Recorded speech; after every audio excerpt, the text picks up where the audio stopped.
Boa noite.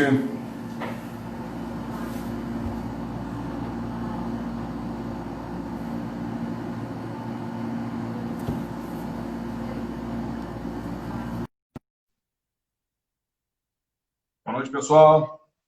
Pontualidade britânica, hein? E olha que eu sou mineiro, hein? Fala Olá, espanhol. Fernando. Boa noite. Bem, deixa eu te falar isso. Desce um pouquinho aí aqui para aparecer um pouco a cabeleira. Aí, garoto. Vamos Tá me esperar o ouvindo bem? pessoal. Vamos Tá me estar ouvindo tudo bem? bem. Estou ouvindo bem. Estou Ok. ouvindo bem. O seu tá um pouquinho baixinho, se puder, pelo menos para mim. Aí o pessoal fala, ok? Tá. Qualquer coisa. Como é que eu posso Bom, falar? Só pessoal, falar mais alto. nós vamos começar então a nossa mais uma live, né? Toda quarta-feira, 7 horas. E nós vamos ver, tudo que é bom se repete. Então, nós estamos aqui de novo com o nosso amigo espanhol. Quem assistiu a primeira live, a gente tratou dos assuntos, quer dizer, ele tratou dos assuntos, vários assuntos, de forma superficial, para provocar um pouco a reflexão de todos. Inclusive, os temas de hoje, ele já queria trazer lá, o fato sou eu, ele queria trazer naquela primeira vez, frequenta, calma, vamos tirar a temperatura. E hoje a gente vai abordar os temas que a gente compartilhou com vocês aí. Mas eu não posso, tem muitos que estão chegando pela primeira vez, acredito, e é sempre bom a gente cumprir o rito, né? Então, eu sou o Fernando, aqui do Rio de Janeiro, lá do site O Representante. Esse site já tem 18 anos, ao mesmo tempo que eu tenho, buscando chamar atenção para a categoria dos representantes comerciais. O nosso amigo especialista espanhol, Paulo César Espanhol, ele foi representante comercial por 20 anos, e na área de calçados, administrador de empresas, e há 11 anos, ele é 16 anos, labuta na área do direito, é um operador do direito, há 16 anos, não, há 11 anos ele é específico na área dos representantes comerciais. Então, como eu disse da outra vez, eu vou repetir, ele vive o ambiente dos processos, que ele cuida, que ele dá entrada, que ele acompanha, toda a tramitação, todos os reveses, todas as novidades, todas as dores, todas as angústias, todas as conquistas, vamos dizer assim, né, no reparo do direito. E ele tem 11 anos de informação é muita coisa. Então, a gente pontuou os temas para o espanhol nos ajudar a entender, ok? Então, espanhol, é com você, se apresenta um pouco mais e daqui a pouco a gente já passa logo para o primeiro tópico. Então, pessoal, primeiramente, boa noite para todos novamente. Estamos aqui nos encontrando nesse sistema novo agora, que tá na moda agora, está todo mundo fazendo lives aí de vários sistemas, várias técnicas, e isso é muito bom porque permite com que a gente se aproxime, né?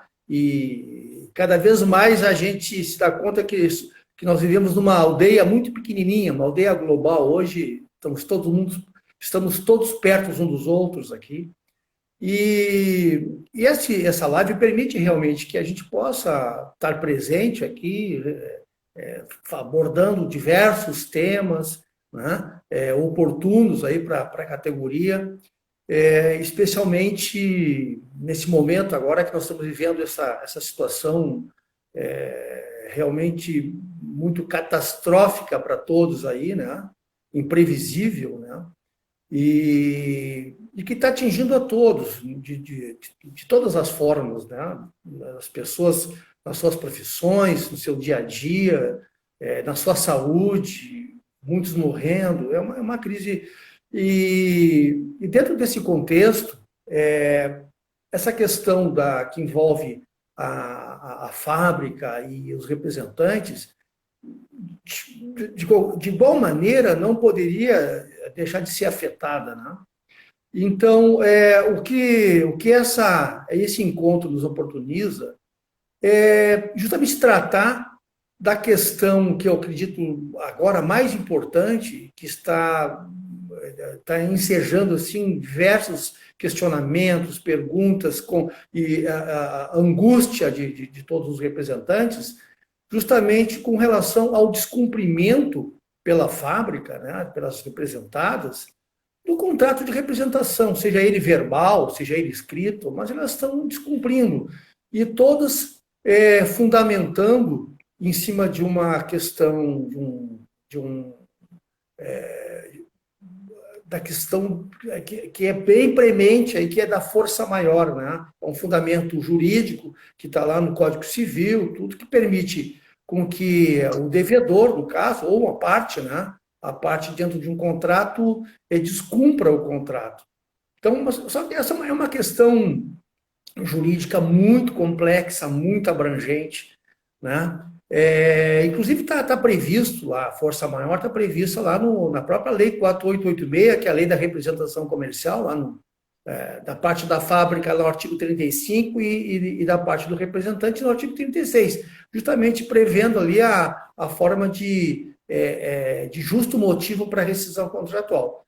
Inclusive, essa semana, não sei se agora eu estava falando com o Fernando um pouquinho antes, foi o Fernando que, eu acho que mencionou, ou um outro representante mencionou, que uma fábrica acabou rescindindo o contrato com todos os seus representantes por justa causa, com base nesse artigo 35. Né? Eu penso que não é por aí, não é? Como eu disse, essa questão da força maior é uma questão,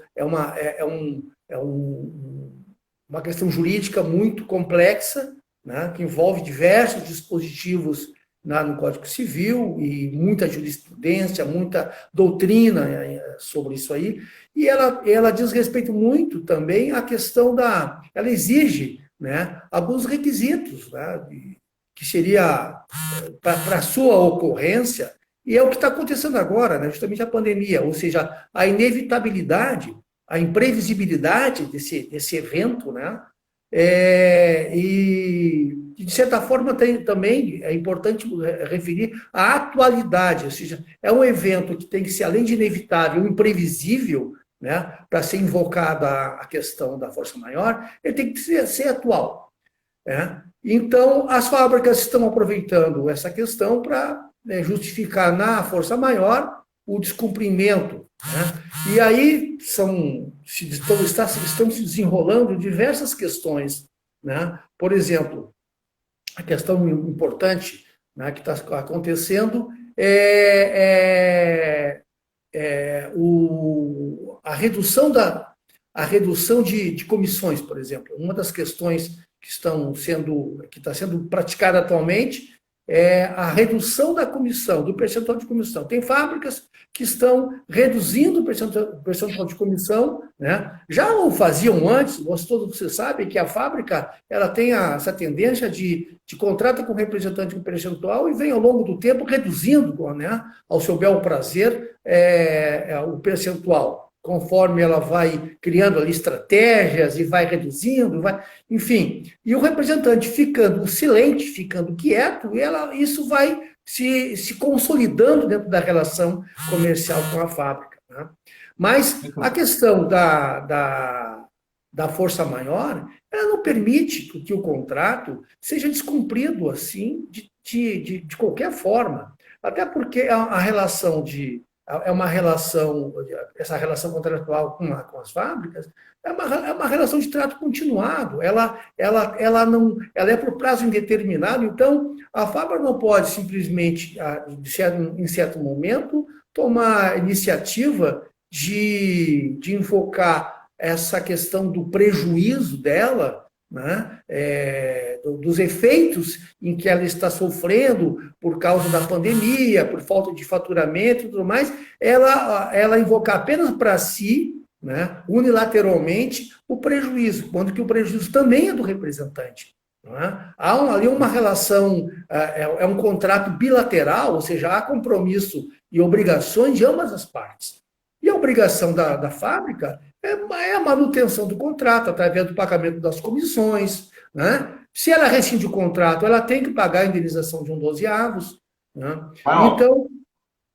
Deixa eu aproveitar aqui, a gente chegamos a 161 colegas. Deixa eu só voltar aqui, porque tem uns colegas que chegaram no meio do caminho, então, para entender o espanhol, ele inverteu a pauta, mas está tudo dentro do cenário.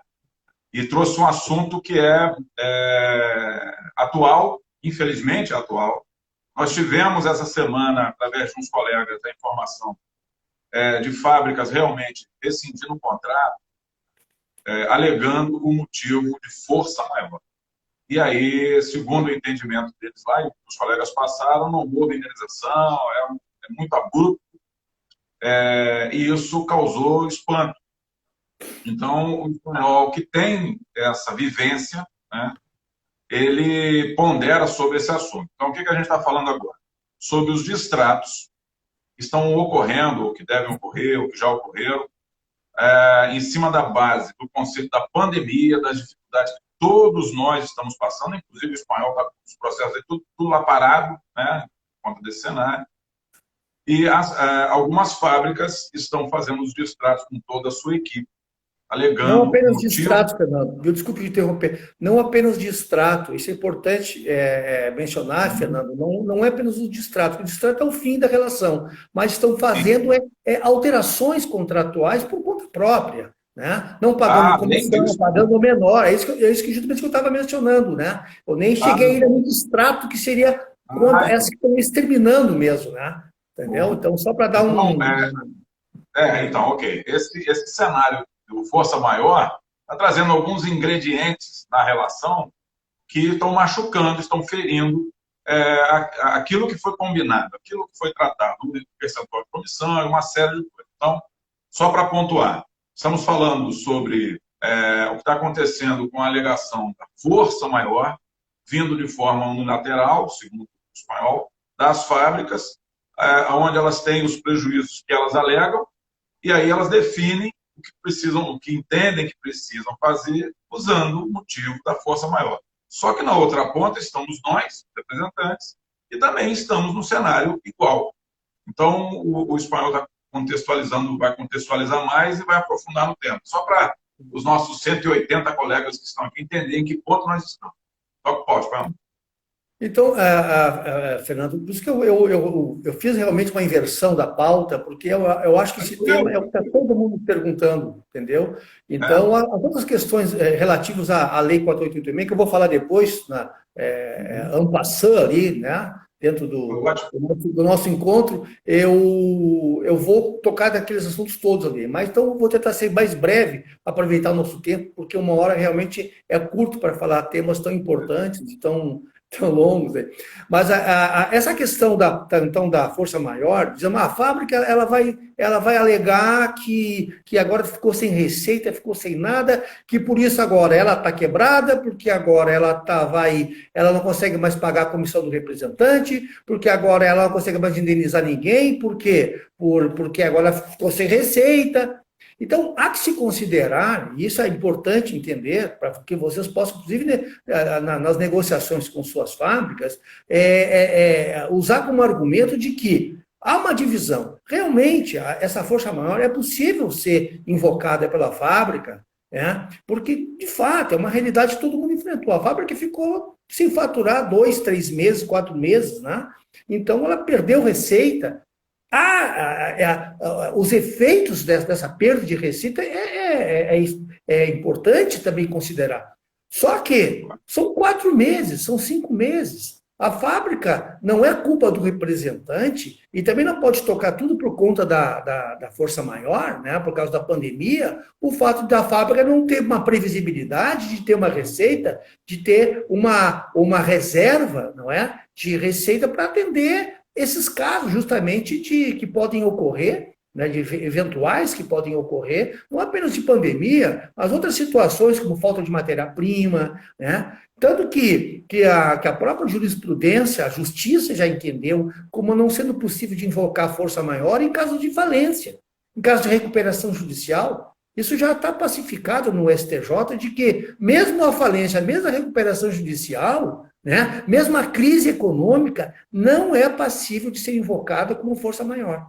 Então, com base nisso, já é possível fazer uma comparação, fazer um cotejo com essa situação de pandemia, de que ela pode ser invocada, mas não com com uma expressão tão grande como as fábricas querem imprimir nessa situação. Ou seja, elas querem fazer qualquer coisa por conta da força maior. E não é bem assim, né? Por exemplo, o pagamento de comissões é possível que ela atrase 2 meses, 3 meses, que realmente é o período que a própria poder público está parando o país por esse tempo. Agora foi estendido agora em diversas regiões, São Paulo vai até o final de maio, né?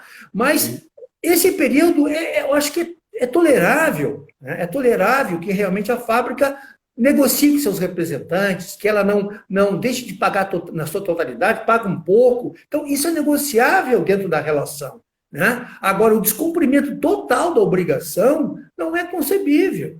Não é concebível. Por quê? Porque as obrigações são de ambos os lados ali. O representante trabalhou, imprimiu, né, investiu, né? E até mesmo para ser considerada a resolução do contrato, ou seja, o término do contrato, a fábrica teria que devolver tudo que o representante investiu nesse tempo, que é justamente a indenização de um dozeavo. Então, não dá para ser, nesse momento, a fábrica utilizar essa situação para alegar qualquer coisa. Então, é possível a gente fazer uma divisão, né? A fábrica, por exemplo, que já vinha mal antes da pandemia, não vai poder invocar a pandemia para rescindir o contrato com o representante, por justa causa, porque ela já vinha mal antes. Por isso que o nexo de causalidade, isso é importante vocês terem em conta, que o nexo de causalidade, os efeitos da pandemia, têm que estar vinculados, melhor, as alegações da fábrica que ela está sofrendo têm que estar vinculados à pandemia. Os efeitos que ela está sentindo têm que ser vinculados à pandemia. Ou seja, a partir desse ano foi que começou a situação da pandemia, portanto, ela não pode invocar como justo, como motivo, questões que já vêm ocorrendo no ano passado. Hoje eu tive um caso de um representante que me ligou, aproveitando justamente esse exemplo, e a empresa já vinha não entregando os pedidos desde o ano passado. Ela não tinha produto, ela não estava conseguindo mais comprar, estava sem crédito, começou a ficar com problema desde lá de setembro do ano passado. Aí aproveitou agora a pandemia para dizer, olha, agora eu não posso mais cumprir. Pronto, aí. Mas não é assim. Portanto, o nexo de causalidade, né, efeito, né, os efeitos da pandemia tem que atender das características da força maior, que é a atualidade, né? Ela tem que ser atual ao conflito, ao problema. Não pode ser invocado por coisas passadas para tratar agora, não é? Estou atendendo um caso agora aqui, que é da Rede Paquetá, que todo mundo conhece, né? Que está começando também, deixou de pagar. Ela fez rescisão com vários representantes, ela deixando de pagar as rescisões com os representantes, né? Por conta também, certamente vai alegar força maior e tudo mais. Mas ela já vem desde o ano passado em recuperação judicial, então não. Né? Então, ultrapassado. Tem uma pergunta aqui da Luciene Gobetti. Olha que interessante, ó. Até porque, pelo pouco que pesquisei, fugiu. Cadê? Até pelo pouco que pesquisei. Espera aí, tá dando bug aqui. Até pelo pouco que pesquisei, para enviar força maior, a fábrica tem que fechar, encerrar as atividades. Confere? Não. Um dos pontos para que... Não tem nada a ver, né? Não, a força maior ela é um motivo, né? Um fundamento jurídico que está lá no Código Civil que permite o descumprimento do contrato. E o descumprimento do contrato não se dá apenas total, ele pode ser parcial. Por exemplo, pagar pela metade, né? Não pagar, ou até mesmo rescindir. Aí sim seria total, né? Ela fechar, mas ela fechando, isso não a isenta de responsabilidade. Se é assim, então todo mundo da força maior. Não pode ser legado. Vai funcionar os mesmos efeitos, as mesmas características e exigências para ser invocada a força maior, que estão lá no Código Civil, que estão no nosso ordenamento jurídico, vai ter que ser apreciado também. Se ela já, como eu disse, ela já vinha mal, aí chega a pandemia e fecha, opa, cadê o nexo causal disso? Não é. ela já vinha mal. Aproveitou. Aí entram outros princípios jurídicos importantes que também são invocados para esse, em nome do representante, que é o princípio da boa-fé, né? Que está inerente nos contratos, a função social do contrato, que também está lá no Código Civil, que a liberdade de contratar ela tem que ser exercida nos limites de uma função social que as empresas hoje têm que observar, não é? Outra coisa também é simplesmente fechar a fábrica e não pagar ninguém por conta Aí estaria havendo um outro princípio também, que é o princípio do impedimento do enriquecimento sem causa. Quer dizer, a empresa deixa de pagar, está aproveitando de não cumprir o contrato e está fazendo uma economia brutal, que é justamente o que as fábricas estão querendo hoje. Você sabe a situação que está acontecendo, que as fábricas estão tentando de todos os modos, de todos os meios, rescindir os contratos com os representantes, só não o fazem porque elas têm que pagar um dos diabos. Imagina só se todas resolvem agora utilizar a força maior, né, de forma indiscriminada, para rescindir os contratos com os antigos, os velhos representantes, que nem eu, há 60 anos, elas botam todo mundo embora e aproveita a pandemia para... Não pode. Não pode. O Espanhol, deixa eu aproveitar aqui e usar isso que você falou, não estava no script, mas é importante que nós estamos com 218 colegas. Nos grupos e nos movimentos que nós acompanhamos, várias vezes, eu vi os colegas, alguns, né, sinalizando de trabalhar mais livre e tal, que um 12 atos, questionando, inclusive, essa necessidade, se houvesse um outro tipo de compensação, uma série de coisas. Ok? Não vou aprofundar no mérito para não desviar o assunto. Mas você tocou num ponto que muitas fábricas que querem fazer alguma coisa, mudar um cenário dela em termos de contrato, da equipe, não o fazem exatamente porque tem um passivo, vai se tornar um passivo, né, se ela adotar uma postura de desligamento, de rescindir o contrato e tal. Então, meus amigos representantes, quando a gente comenta da nossa lei 4886, ela foi sendo corroída ao longo de tanto tempo, o Espanhol sabe muito bem disso, hoje a gente ainda tem lá uma estrutura. Percebam como você ser um representante legalizado, direitinho, que a lei te ampara. Nesse momento, a lei está te amparando, talvez você não esteja vendo. Eu, quando falo isso, eu gero uma série de movimentos aí, o pessoal me questiona, fala outras coisas, ok. Mas percebam o quanto de ataque essa lei sofre exatamente por isso. Senão nós seríamos como penas. Qualquer assopro, a gente estaríamos fora. Então, é importante vocês prestarem atenção nesse ponto, né, e brigarem pela manutenção da sua lei, da 4886, para que a gente também não seja tão volúvel assim, à medida que acontecem essas intempéries, essas questões todas, pandemia, e a gente simplesmente sejamos cartas fora do baralho por uma simples vontade. Nós criamos raízes ao longo do tempo que a gente trabalhamos com as indústrias. A gente tem que continuar dando resultado, né? A gente precisa continuar dando resultado, afinal de contas, somos profissionais. Mas percebam como é que a lei, embora vocês não estejam vendo, ainda garante uma série de estabilidade, vamos dizer assim, num trabalho que nós exercemos. Ok? Eu queria pegar esse gancho, Paulo, nesse ponto. Me perdoe. Pode continuar. Não, vamos, importante as suas observações aí, Fernando, importante.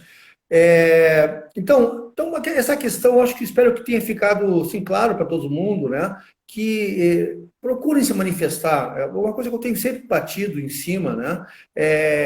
Diariamente, eu falo que o representante tem que se manifestar por escrito. O representante, eu também fui representante muitos anos, fui vendedor, a gente tinha uma certa ojeriza a escrever e a questão formal, a documentos, fugia. Representante gosta de estar na estrada, segunda a sexta na estrada, vendendo produto, não gosta de me tocar em papel. Às vezes, contar uma secretária para fazer isso. Mas isso é importante, pessoal. É importante porque uma das minhas lutas diárias aqui é tentar montar os processos, documentos que possam substanciar, estruturar a ação judicial. O representante não guarda os documentos, o representante não fala nada por escrito, o representante ele é lesado, as fábricas fazem o que querem, o representante não sequer, eles reclamam expressamente por e-mail. Por isso, o que acontece? Na hora de querer reclamar isso em juízo, né, a justiça diz que não cabe mais. Então, esse é o momento de vocês, mesmo com pandemia, vocês reclamem tudo. O que vai acontecer? As fábricas estão fazendo o mesmo, elas estão deixando de pagar, estão negociando, estão fazendo diversas coisas. Vocês se manifestem por escrito. Só para encerrar esse tema, façam isso.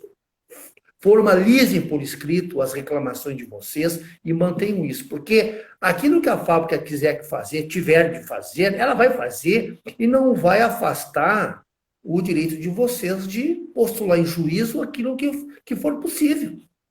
Mas vocês têm que contribuir, reclamando, postulando, discutindo, formalmente, expressamente. Sejam mais formais. Sejam mais formais. Uma coisa que eu sempre procuro também mencionar, vocês não se apaixonem. Os representantes são apaixonados por suas fábricas. Meu Deus, eu já fui apaixonado também. Por que a gente faz isso? A gente parece que tem uma dívida de gratidão. Parece que a fábrica está fazendo um favor para nós, nos dando aquela representada. Não está. O Fernando bate nessa tecla todo dia, que os representantes movimentam milhões, trilhões do Brasil. Portanto, é fundamental a atuação do representante e é importante que vocês tenham em mente que vocês elevem a autoestima, porque é isso que o representante faz. Eu digo isso porque diariamente eu atendo diversos representantes e eles agem com medo, estão sempre com medo de perder a representada, com medo de fazer isso, assinam tudo que vem pela frente. Claro, hoje estão ficando mais espertos, a gente tenta bater, eu faço meu trabalho, o Fernando, também os cores também fazem o trabalho, orientam. Eu acho assim, tem que tomar cuidado, vocês não se apaixonem, tá? A empresa, ela vai sempre lidar de acordo com os interesses dela, e aquele diretor que está lá, que bate tapinha nas costas de vocês, abraça, tu é meu garoto, tu é o cara, não vai atrás. Porque no momento que você deixar de ser interessante para a empresa, eles vão afastar mesmo. E vão fazer o possível para estirar vocês. E na hora de fazer um aditivo contratual, criando uma armadilha para vocês, eles vão fazer, para todos. Eu digo isso porque eu tenho diversos casos no escritório. Diversos.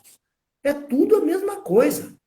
O representante hoje ligou que tinha 28 anos de casa. Talvez ele esteja aí assistindo.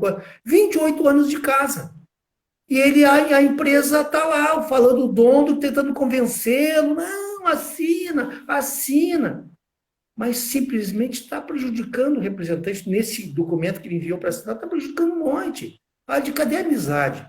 Então, não se apeguem aos diretores, ao gerente, ninguém é amigo de ninguém. Vocês são microempresários, vocês têm que cuidar, primeiramente, dos interesses de vocês dentro do contrato. Sejam profissionais, sejam mais formais possíveis, né? E tenham uma autoestima maior, porque vocês são muito importantes para o Brasil, vocês são importantes para a empresa e vocês são importantes para as famílias de vocês.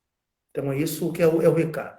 Então, seguindo um outro tema, que é a questão da rescisão unilateral do contrato, né? O que acontece, então? A fábrica, quando ela rescinde o contrato com vocês também, eu vou apontar algumas coisinhas rápidas que são importantes para que vocês possam ficar atentos quando a fábrica rescindir, mandar lá o cálculo. O que tem acontecido? A fábrica manda o contrato. Só um pouquinho, antes, deixa eu ver um ponto aqui só um pouquinho, pessoal.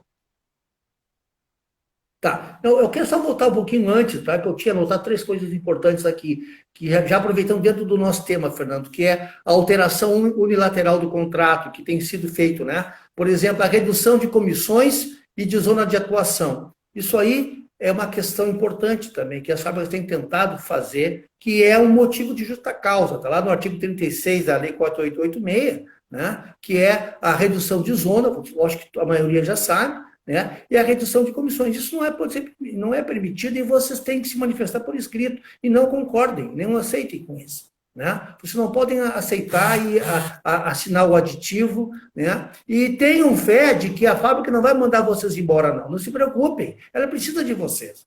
Eu tenho fé de que mesmo com essa pandemia depois, o representante nunca vai ser mais essencial do que vai ser agora, porque essa crise vai atingir todo mundo, vai estar lá o representante buscando o seu cliente, agora lá na ponta, vai lá no fiozinho, junto do cliente, buscando, trazendo o cliente de volta para a fábrica. Vocês podem ter certeza disso, né? Podem ter certeza disso.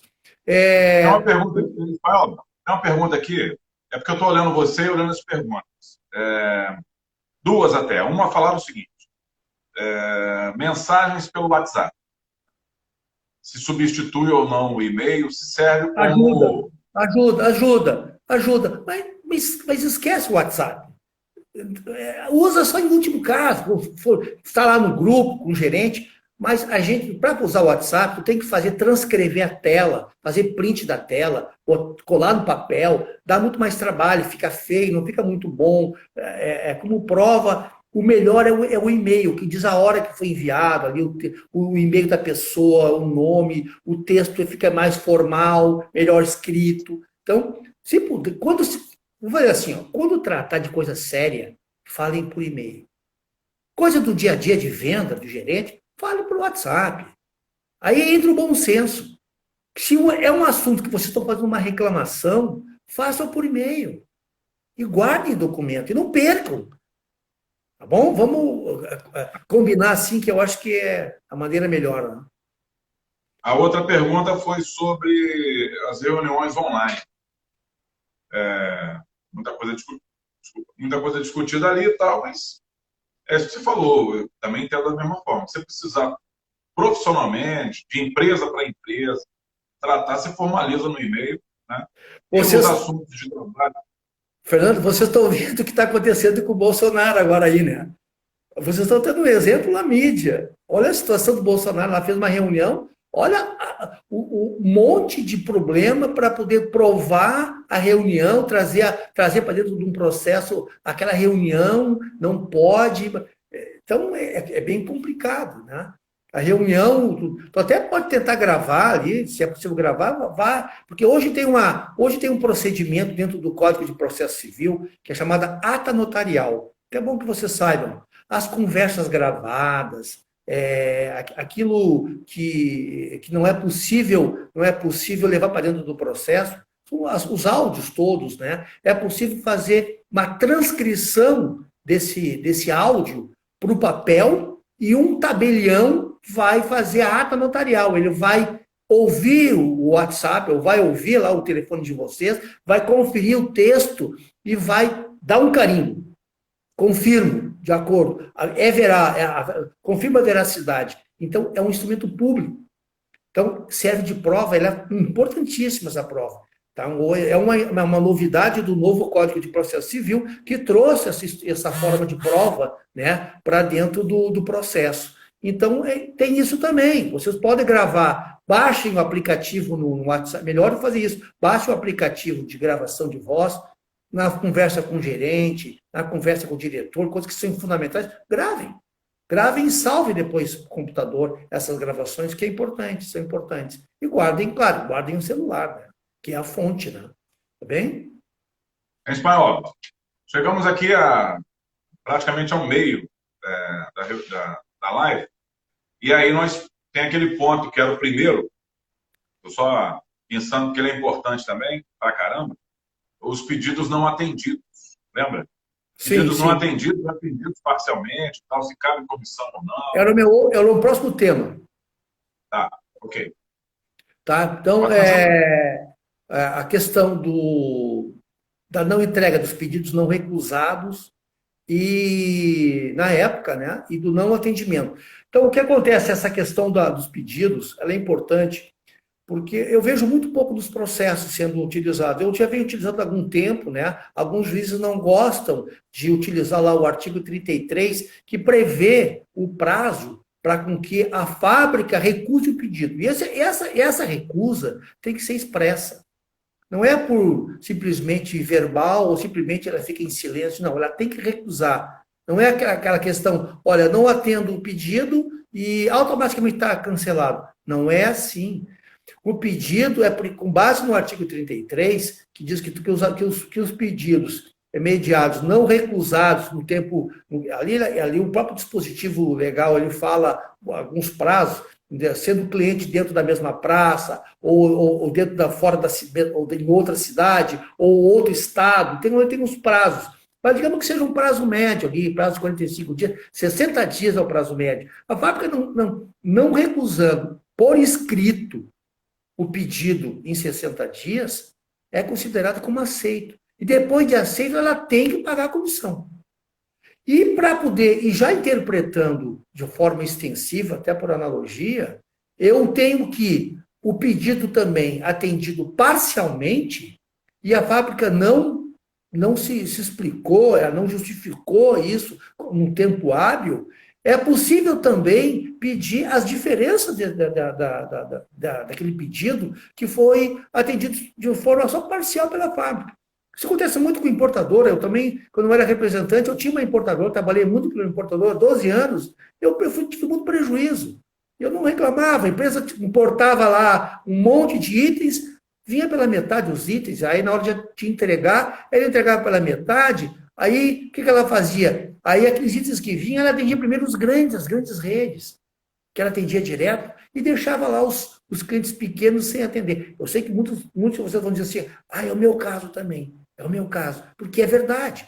A fábrica atende os maiores e deixa os pequenininhos tudo para depois. Aí o que sobrou, ela atende. Aí fica aqueles pedidos de fora. E daí, o representante marchou, ele vendeu 300 mil naquele mês, a fábrica entrega 180. Poxa, e os 120 mil de venda que ele entregou, foi para o saco? Não pode. Então, esse é o caso. Ou ela entregou parcialmente, ou ela deixou de entregar. Então, é possível pedir a comissão dentro de um processo, porque ela não vai nem dar bola para você se você não pedir isso aí. Isso aí somente em juízos é possível. E nos últimos 5 anos. Porque você sabe que comissões, né, do que trata de pedir saldo de comissões, ou comissões que não foram pagas, é sempre dos últimos 5 anos, porque tem a prescrição quinquenal. Ok? A indenização é todo o tempo da relação. Vamos deixar claro. Né? Mas comissões, né, deu crédito, comissões não pagas, comissões pagas a menor, comissões que estão pedindo que não atendeu direito ali a redução, o percentual de comissão está errado. Tudo isso é dos últimos 5 anos.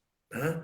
Então, essa questão dos pedidos, eu acho, Fernando, que eu espero que tenha ficado claro isso aí. Tá? Isso aí vocês vão agora interpretar também dentro do sistema de cada um. Né? Vocês implantam. E outra coisa importante, vocês têm que ter provas disso. Eu sempre falo da prova. É importante a prova. Hoje todas as empresas têm aquele sistema que tu entra lá online, o representante tem um acesso à senha e introduz os pedidos. Não é? Ele introduz os pedidos. Então, essa prova é importante. Se você tem acesso ao sistema, tirem relatórios que possam tirar. Se foi atendido a menos, esses relatórios que apresenta ali, tem a cópia do pedido e tem um relatório do mês, mostra que ela entregou metade do pedido. Então, é possível comprovar isso. Isso é importante vocês irem também guardando essa documentação, que é fundamental a documentação de vocês. Tá bom? Paulo, Oi. vou te fazer uma pergunta aqui do BR, peraí, que some fogo. BR Brand Gestão. Ele falou o seguinte, mas referente ao que vendeu, ai meu Deus, ao que vendeu e o que faturou na pandemia, que some aqui, gente. Quero fazer a pergunta, mas meu dedo não é pequeno, aí dá cadê aqui? Referente ao que vendeu e ao que faturou na pandemia, com o mercado fechado, mesmo assim a fábrica precisa honrar os pagamentos da comissão? Esse é um caso que eu acredito que a questão da força maior pode ser invocada. Né? Hoje, teve outro caso hoje também que o representante ligou, dizendo que a fábrica entregou pela metade, entregou alguns pedidos, outra ela deixou de entregar, porque quando o cliente ela não entregou, não é? Aí ela foi entregar, atrasado, o cliente não recebeu mais, o cliente também está fechado. né? Então, eu creio que esse é um caso que tem que ser discutido com a fábrica e tentar negociar com ela, né? Se for isso em juízo, evidentemente que a justiça vai tentar saber por que ela não entregou. Foi o cliente que não quis aceitar, a fábrica tentou entregar no momento certo e o lojista não quis aceitar. Se for o lojista, aí sim, também o lojista também está invocando a força maior para não aceitar. Está com a sua loja fechada, então a fábrica também não tem culpa. Né? Mas o que pode fazer? Negociar. Aí, claro, o representante, em última análise, eu acredito que o representante é o que vai sair perdendo, é a ponta mais fraca. Ou seja, o pedido. Vai todo mundo invocar a força maior. É de lá da ponta para trás. É o lojista que está com a loja fechada, não pode receber mercadoria, não tem como receber. É o fabricante que ficou com a mercadoria pronta, parada, não pôde mais entregar, ou o pedido foi cancelado, e fica o representante, infelizmente, vai ficar com essa, eu acredito, com esse prejuízo. Ele vai tentar reduzir, pelo menos, negociando com seus clientes e receber depois essa mercadoria. Né? Eu acredito que esse é um caso em que a fábrica vai justificar a força maior para não pagar a comissão. Né? Tudo isso vai desembocar na justiça, pessoal. Isso aí vai ter muita demanda judicial e cada caso é um caso. Tem que analisar se a fábrica também já não vinha sem condições de não atender os pedidos e está utilizando isso para dizer que não está atendendo os pedidos por conta disso. Tá? Então, cada caso é um caso. Uma outra pergunta aqui. Pessoal, às vezes eu faço interrompo ele um pouco, porque eu fico lendo as perguntas e tem algumas que são curiosas. Até um pouco diferente do tema, mas ela, de repente, atende a expectativa de muitos colegas. Então, Beto de Oliveira, eu acho que é isso. Beta de Oliveira perguntou aqui o seguinte: podem cobrar mensalidade do uso do sistema, mesmo sem estar em contrato? Essa é uma questão. Aquelas questões que fogem ao contrato de representação, se forem aceitos pelo representante, ele tem valor. Né? Porque o contrato, embora seja um contrato escrito, ele pode ser alterado tacitamente. Né? Isso ocorre com frequência, inclusive com relação ao percentual de comissão. O contrato começou há 10 anos atrás de uma maneira, ele vai sofrer alterações.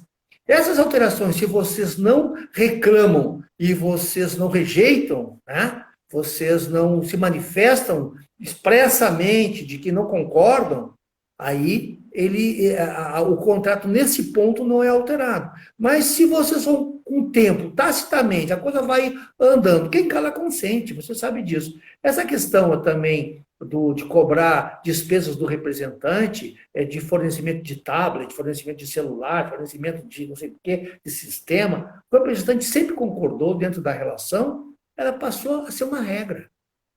Aí não pode o representante, depois lá no final, querer reclamar dessa regra. Depois de ter 3, 4 anos, nunca tendo se manifestado, ela vai prevalecer. Então é importante que você saiba disso. Tudo que vocês decidem ficar silentes, ficarem quietos, vocês vão estar prejudicando e alterando o contrato de vocês. Então, tudo que vocês não gostarem, que vocês acham que estão sendo lesados, reclamem por escrito e não concordem. Ok? Então, isso aí é bem importante. Tá? Ismael, a Faquini, do Amapá, perguntou o seguinte: Ismael, assim como temos o Código Penal Brasileiro, Código Civil, também temos uma cartilha completa com todos os artigos, incisos e parágrafos da Lei 4886 que nos ampara? Entendeu a pergunta, não? Sim, a própria lei ela expressa o que tem depois. Uma cartilha não tem, na realidade, o que ela está querendo é a Lei 4886 interpretada. Não é? Aí eu acho que não, eu acho que vocês têm que ter ajuda de um advogado, né, do espanhol, que pode ficar à vontade para lhe perguntar, dos cores, para orientar, porque não adianta você andar com um livro debaixo do braço. Eu podia indicar para vocês o livro do Rubens Requião, né? que é um processo, que é um especialista na área, um dos mais antigos, é até falecido, e é muito utilizado hoje em na matéria envolvendo a representação comercial. Foi o primeiro cara, foi ele que ajudou, inclusive, a construir a Lei 4886, lá em 65. Então, o Rubens Requião já é falecido, o filho dele continua editando o livro dele, o representante no nome do livro. Maravilhoso, mas vocês vão ler um monte de coisa, questão jurídica envolvendo, isso é coisa para advogado. O que cabe para vocês baixar o número, a lei 4886 ali, vocês têm os dispositivos, que são alguns que são mais importantes, porque o resto também, metade do dispositivo, fala do regulamento com relação aos cores, procedimento administrativo e tudo mais, essas coisas. Mas da lei, como é uma lei de 40 e poucos artigos, 44, 45 artigos ali, ela é uma lei que só que interessa para o representante, ali são uns 10, são uns 15 artigos. Né? Os mais importantes é que destaca ali aquele das comissões, né? Da Delcreder, da justa causa, artigo 35, do artigo 36. Então, tem poucos artigos. Então, eu acho que não adianta para ela, tá? Até porque não existe, eu não conheço. Eu conheço um monte de matérias, de doutrinas, né? Cada autor fala um pouquinho. Eu podia aqui elencar vários autores, tá? Mas acho que não interessa ao representante. Olha só, nós temos aí 14 minutos ainda para aproveitar. E a despeito do motivo de força maior, né, que aí nós já tratamos disso, já abordou o assunto, com relação às rescisões, independente de pandemia e tal, o que acontece. Vamos falar do distrato agora, é isso que tu quer, né? Que eu acho importante. Isso. Tá. Vamos entrar nesse tema aí, com relação ao trato e a forma e as maneiras usadas para se fazer o distrato, rescindir. Tá, pessoal, então é o seguinte, antes de chegar ao distrato, rapidinho, tá? Como é que se dá a rescisão? A rescisão se dá através de uma notificação. Começa já aí o problema. Eu tenho também vários casos ao longo desses anos que o representante aconteceu o seguinte, a fábrica rescinde só por telefone. As fábricas são muito espertas, tem seus advogados, então ela não se compromete. Ela rescinde por telefone e não manda nada escrito. Então o que está acontecendo? Quando acontece isso, não há rescisão, porque a própria lei ela institui que tem que ser essa rescisão, tem que se dar através de uma notificação escrita, que é lá o artigo 34, que já dispõe, né? Tanto que ela prevê até uma multa para quem não rescinde formalmente e concede 30 dias para a outra parte, tanto para o representante quanto para o representado. Tem que conceder 30 dias antes da rescisão. A fábrica não faz isso, ela rescinde verbal, o gerente liga e vai atropelando tudo. Tem umas que fazem direitinho, dispõem, dão 30 dias, né, para se isentar da multa, outros não dão 30 dias, rescinde de imediato, aí pagam uma multa, não se importa de pagar o aviso prévio, aquele 1/3 que a Maria já conhece, né? Mas o caminho, a entrada para a rescisão, o início da rescisão é isso, através da notificação. Então, quando a fábrica rescindir por vocês através do telefone, ou mesmo WhatsApp, exijam dela que ela formalize essa rescisão para ficar demonstrado que a rescisão se deu por culpa dela, por iniciativa dela. Porque é somente a partir disso que vocês vão ter direito à indenização de 12avos. Porque a indenização de 12avos, ela surge apenas quando a fábrica imotivadamente rescinde o contrato. Quando a fábrica toma iniciativa. Então, aproveitando essa deixa, vou dizer, a regra geral é o representante não rescindir o contrato. Porque se o representante rescindiu o contrato e não tiver uma justa causa para isso, né, o representante perde o direito a 12avos.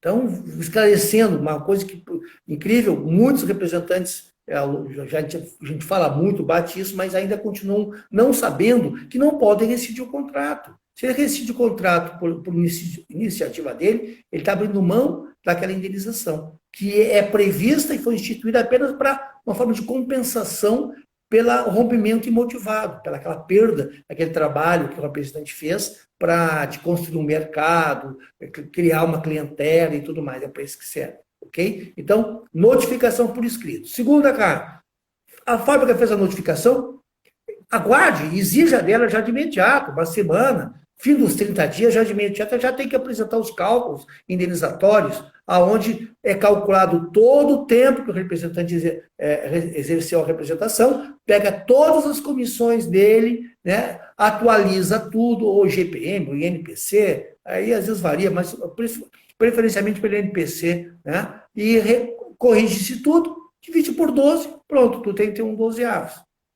A fábrica mandou um 12avos, ela vai ter que fazer o quê? Antes de pagar, ela vai querer fazer um distrato, fazer um documento, né? Aí entra outras questões, né? Uma outra questão importante também, e vocês devem saber, que prêmios pagos durante a relação ou outras vantagens também incluem a base de cálculo a base de cálculo da indenização, ok? Não apenas as comissões, mas os prêmios também. Eles devem incluir, principalmente se eles forem lá incluídos dentro da nota fiscal de serviço que vocês dão, ok? Aí, feito o distrato, a fábrica vai fazer um distrato. Nesse distrato, os termos do distrato, ali vai constar a fábrica, vai constar vocês. Nesses termos, é importante que fique também mencionado que a iniciativa foi da fábrica. Mesmo que a fábrica diga que as partes em comum, um acordo ou em consenso, resolvem distratar a relação, a vida de mesmo ela dizendo isso, ela tem que, inicialmente lá, né, ela dizer que a representada, não tendo mais interesse na manutenção do contrato, resolveu rescindir a relação, havido desde tanto, dando tal. Pronto. Está escrito isso, isso vai permitir com que você depois, na hora da fábrica, pagar a indenização de um 12avos para vocês, e ela reter na fonte os 15%, seja possível recuperar esse tributo depois. Porque o que acontece? Os procuradores da União, quando diz assim, as partes de comum acordo resolvem rescindir o contrato. Bom, se for considerar que a lei dispõe que a indenização de um 12avos é devida quando a fábrica imotivadamente rescindiu, se diz que é de comum acordo, então não houve rescisão. Houve um acordo para a dissolução do contrato, que também é possível fazer. Aí descaracteriza a indenização de 12avos. Aí a União ganha as ações e não paga e não devolve esse tributo. Aí dizendo que há, realmente, nesse caso, há incidência tributária. Porque aquilo não é indenização de 12avos. Vocês entenderam? Então é importante que vocês coloquem lá no distrato. A fábrica rescindiu com vocês por telefone, e depois mandou o distrato para vocês com os cálculos. Peçam para ela mandar notificação, mesmo assim, por escrito antes. Né? E depois procure mencionar no distrato que foi por iniciativa da fábrica, da representada. Ok? Pois não. Não, é porque eu tenho um outro ponto que a gente precisa abordar. Eu estou preocupado com a hora. Sobre nota fiscal, os impostos. Tá. Comissão incidindo sobre o total da nota fiscal. Ok, rapidinho então, rapidinho. Em primeiro lugar aqui, ó, vocês tenham em mente o seguinte, é importante isso. Para receber rescisão, não se emite nota fiscal. Não existe fato gerador para emissão de nota fiscal, fato gerador de tributo para emissão decorrente da emissão de nota, não pode. A indenização, ela não é nem uma prestação de serviço e nem uma venda de mercadoria, que são somente esses casos que tu emite nota fiscal. Ou tu presta um serviço ou tu vende. Não é nenhum dos casos, é apenas uma indenização. É uma forma de compensação financeira que está sendo ganha. Então, ela não pode ser tributada e não pode incluir uma nota fiscal. Importante isso, antes de qualquer coisa. Agora vamos para a nota. A base de cálculo das comissões, ela tem que incluir todos os tributos, o frete, aquele frete CIF, não o FOB. FOB o cliente vai pagar, mas o frete CIF, que é apurado lá, a fábrica já dá pago o frete, esse frete tem que ser incluído também na base. Aqueles descontos que algumas fábricas deduzem do representante, por exemplo, tá? Isso é importante saber. Nota fiscal deu 10 mil reais. Aí, na hora de emitir as duplicatas, a fábrica resolve negociar com o cliente dela lá e dá um desconto financeiro na duplicata. e resolve reduzir para 9 mil. Aí ela paga a comissão do representante, descontando esse R$ 1.000, não é? Desse desconto financeiro. Além disso, ela ainda exclui os tributos, que está lá na nota, que é IPI, ST, muitas, até o PIS e COFINS também excluem. Então, há uma redução, às vezes, de 40% da venda. Vocês imaginam só, nos últimos 5 anos, é possível daí cobrar. Vocês pegar 5 anos, né? Alguém que vende com o Fernando, que vende aí 2 milhões por mês aí, Fernando, né, Fernando? Tu pegar 40% dessa venda e aplicar lá os 5% que o Fernando ganha lá de cima, dá um monte de dinheiro. Tendo 3 milhões e 10%. Já para chutar, a gente chuta alto. Então, vocês veem que o valor vai alto a questão, né? Vai alto. Mas, geralmente, entre IPI e ST, dá em torno dos 30%, 28%, 30% da base de cálculo que é reduzida, que vocês podem buscar nos últimos 5 anos, não é? Fazendo esse cálculo, tem um cálculo interno que a gente tem que fazer, contábil e tudo, né? Então, vocês têm que ter em mente que não pode. Isso aí a legislação já prevê lá no artigo 32, parágrafo 4º, lá, todo mundo já conhece, que as comissões devem ser calculadas sobre o total da nota fiscal. Okay? Então, fica claro isso. Procurem se manifestar por escrito com as suas fábricas, né? Eu sei que vocês vão ser ouvidos de qualquer jeito, elas não dão bola mesmo e assim vai. Porque parte dos representantes eles reclamam, outra parte não reclama, então nós estamos no lucro sempre, né? Mas procurem reclamar, dizendo que vocês conhecem a lei e que os tributos incluem a base de cálculo das comissões. Tá bem? Espanhol. Estamos chegando? 3 minutos para terminar. Tá. Eu preciso dividir esse tempo aí com você. Vai lá, vai lá. Meus amigos, olha, a gente não vamos conseguir esgotar nunca os assuntos. Nunca. Queria dizer que essa live aqui, ela deu 3 vezes mais, quase, que a primeira, com você. Eu acredito que a gente vai ter que fazer uma rotina de lives com o espanhol para trazer os temas, porque tem muita pergunta, muita pergunta. Eu vi aqui, eu anotei, para a gente aprofundar. Mas, infelizmente, a gente não vai conseguir avançar mais por conta do tempo e o Instagram corta automaticamente. Queria, antes de passar para você, espanhol, destacar também, porque aqui deve ter não só representantes, eu não sei quem mais está nos assistindo, né? E essa live vai ficar 24 horas aí. A gente trata aqui muito dos assuntos que o espanhol aborda, das exceções. Porque há um grupo de fábricas que trabalham direitinho, que não causam estresse, também os representantes e vice-versa. Mas há, sim, também as exceções, né? E que nos incomodam, e nesse ponto há o reparo, e aí via justiça. Por isso que o espanhol existe e ele é catedrático. A gente, nessa pandemia, por exemplo, tivemos fábricas que anteciparam com 12 avos, uma série de fábricas do Brasil afora para ajudar os representantes. Então, tem todo um cenário aí que a gente lida, né? E com gratidão a várias fábricas e tal. Em outros pontos, a gente vai tirar as dúvidas, questionar. Infelizmente, se precisar, a gente tem a base jurídica e nosso apoio aí. Então, eu queria agradecer ao espanhol esse empenho, essa voluntariedade. O espanhol está nos nossos grupos lá. Ele está aqui nos grupos 10 horas da noite. Domingo ele responde perguntas. Já até briguei com ele por causa disso. Tal é a satisfação que ele tem pelas duas profissões. Pelas duas. É uma pessoa feliz fazendo, um profissional feliz, fazendo o que fez e o que ainda vai continuar fazendo. Te agradeço por isso. Antes de terminar, você vai falar? Nós vamos fazer semana que vem uma live diferente que vai falar de saúde. Inclusive, quem vai falar com a gente já está aí. E fiquem atentos, porque nem tudo é só dinheiro, não. Tem o corpo aí para a gente cuidar. E o representante exige muito desse corpinho. Ok? Espanhol, suas considerações finais aí, por favor.